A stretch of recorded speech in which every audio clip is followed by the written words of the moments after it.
نبی علیہ الصلوۃ والسلام کے زمانے کے اندر منافقین کا یہی طرز ہوتا، جب حضور علیہ الصلوۃ والسلام کو ضرورت ہوتی، سرکار کو ضرورت ہوتی، صحابہ کو ضرورت پڑتی، دین کو جب ضرورت پڑتی، جان دینے کی، قربانی دینے کی، میدان میں آنے کی، تو منافقین بھاگ جایا کرتے تھے، حضور کو چھوڑ دیتے تھے۔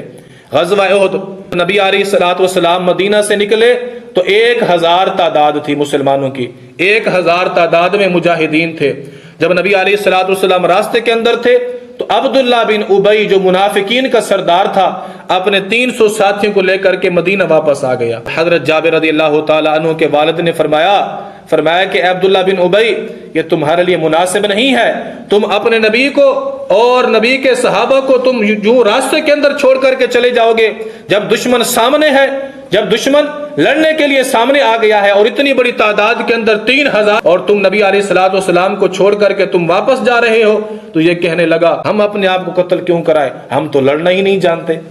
ہم تو لڑنا ہی نہیں جانتے۔ تو یہ واپس آ گئے اور پھر نبی علیہ الصلوۃ والسلام میدان جہاد میں اپنے 700 صحابہ کرام کے ساتھ پہنچے۔ 700 صحابہ کرام، یہ 300 واپس آ گئے، 700 صحابہ کرام بچ گئے۔ تو یہ احد کے اندر بھی ان کا یہی کام تھا، ان کا یہی طرز تھا منافقین کا، حضور کو چھوڑ کر کے واپس آ گئے۔ جب حضور کو مدد کی ضرورت تھی، صحابہ کو مدد کی ضرورت تھی، دین کو ضرورت تھی، تو یہ واپس آ گئے۔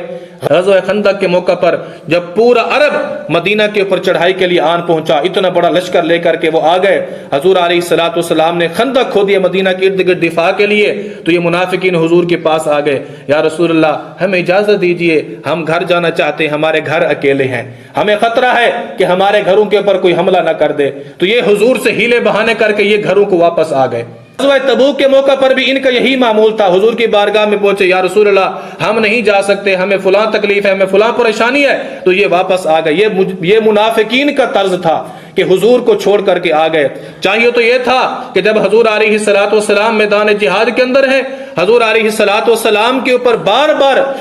مشرکین جو تھے بار بار حملہ کر رہے تھے اور حضور کو ہی نشانہ بنا رہے تھے۔ حضور علیہ الصلوۃ والسلام کی پیشانی زخمی ہو رہی ہے، حضور کے چہرے کے اوپر خون بہ رہا ہے، حضور کے دانت زخمی ہو رہے ہیں، سرکار صلی اللہ علیہ وآلہ وسلم گڑھے کے اندر گر رہے ہیں، صحابہ کرام حضور کو بچانے کے لیے اپنی جانوں کے نذرانے پیش کر رہے ہیں،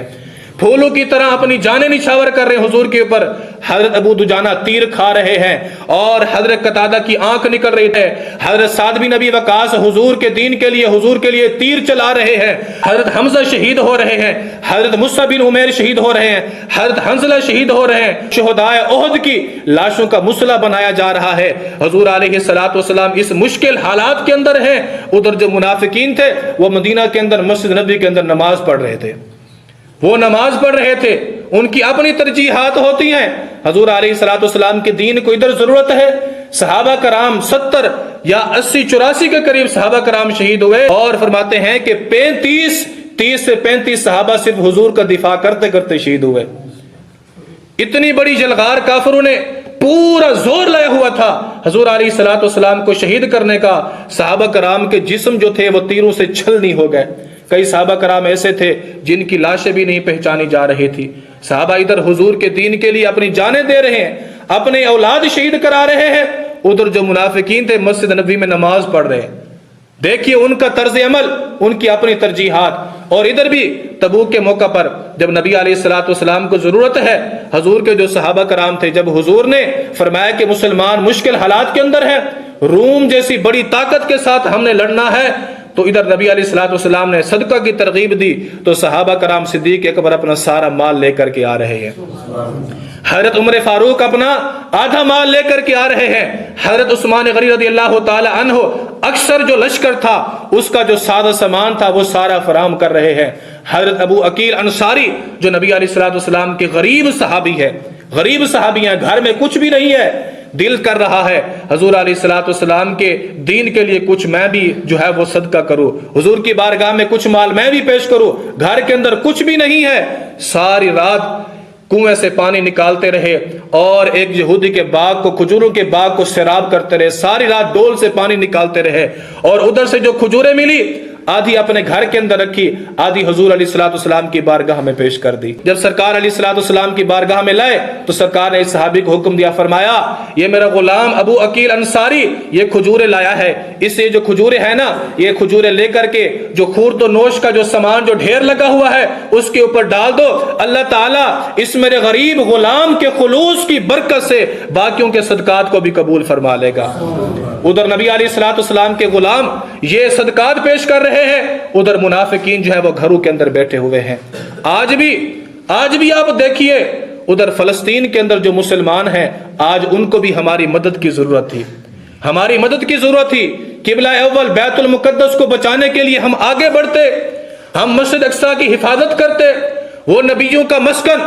جہاں پر کتنے انبیاء کرام مدفون ہیں، جو نبی علیہ الصلوۃ والسلام کے معراج کی جو ایک بہت بڑی علامت ہے جس کے ساتھ نبی علیہ الصلوۃ والسلام کے معراج کا تعلق ہے، وہ سرزمین آج لہو لہان ہے۔ اور ان کو جب مدد کی ضرورت ہے کہ ہم آگے بڑھتے، ان کی مدد کرتے، مسلمانوں کی مدد کرتے اور ہم جو ہے اس مسجد کو بچاتے، تو ہم جو ہے ان کی مدد کرنے کی بجائے ہم گھروں کے اندر بیٹھ گئے۔ پوری دنیا کے 57 اسلامی ممالک آپ دیکھ لیجئے، ان کی عوام کا طرز دیکھیے، طریقہ دیکھیے، حکمرانوں کا طریقہ دیکھیے، بالکل ان منافقین جیسا طرز اپنا رہے۔